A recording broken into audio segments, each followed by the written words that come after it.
समय हम कल्पवास जीवन में हैं और देखिए कि हमारे मुंह से भी ठंडी है इतना कि ये भाप निकल रहा है। और सोचे थे कि हम ब्रह्म मुहूर्त में स्नान करेंगे, जैसा कि यहाँ कल्पवास में लोग करते हैं। बड़ी कठिन तपस्या होती है, कल्पवासियों को मैंने देखा।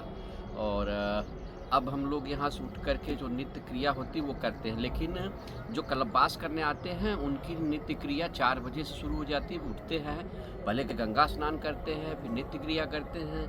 आते हैं तो जो तुलसी लगी होती है उनका पूजन अर्चन करते हैं, भगवान का पूजन अर्चन करते हैं और दान पुण्य रोज करते हैं।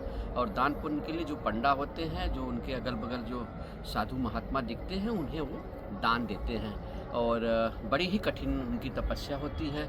आप देखेंगे कि जो हमारा तो ये हम लोगों के लिए रखा है, तो ये रिपोर्टिंग के लिए हमने 2 रखे हैं, एक यहाँ है, एक बगल में भी है। तो ये जो कल्पवास का जीवन है, एक बेहतर जीवन समझने के लिए हमने यहाँ पे अपने आप को रोका हुआ है। हमारे माँ-बाप सामने वाले टेंट में हैं। लोगों को छोटे टेंट भी होते हैं जो हम अभी भी वीडियो में दिखाएँगे। यहाँ हमने बड़ा टेंट रखा था कि जिससे ज़्यादा लोग भी आ जाए, हमारे कोई पत्रकार मित्र या यूट्यूबर आए तो उनके लिए भी हम व्यवस्था कर सकें। सामने हमारे जो माँ-बाप हैं वो 11 साल से इसी तरह कल्पवास करते हैं। कितनी भी ठंडी हो या बरसात हो, कि कैसी भी स्थितियाँ बनती हैं, लेकिन कल्पवासी कल्पवास छोड़ते नहीं हैं। अगर वो यहाँ आ गए हैं तो जब जितने दिन का उनकी अवधि होती है 1 महीने की, तब तक वो यहीं रहते हैं। कुछ भी घटनाएँ, दुर्घटनाएँ या कुछ भी कहीं भी कुछ बनता है घर परिवार रिश्तेदार में, तो भी वो नहीं जाते हैं। इतनी कठिन और इतना कठोर तप होता है। ये इसीलिए कहा जाता है कल्पवास हैं तो महाकुंभ किसान हैं।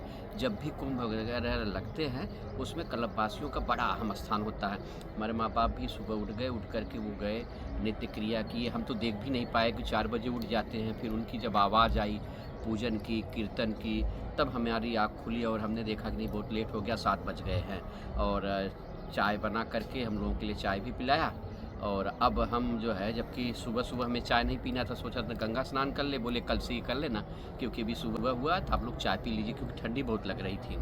और चाय पिया गया। चाय पीने के बाद हम दिखाएँगे कि यहाँ के लैट्रिन बाथरूम कैसे होते हैं, स्नान करने के लिए कैसे होते हैं। इससे अंदाज़ा लगा लेंगे कि कल्पवास कैसा होता है।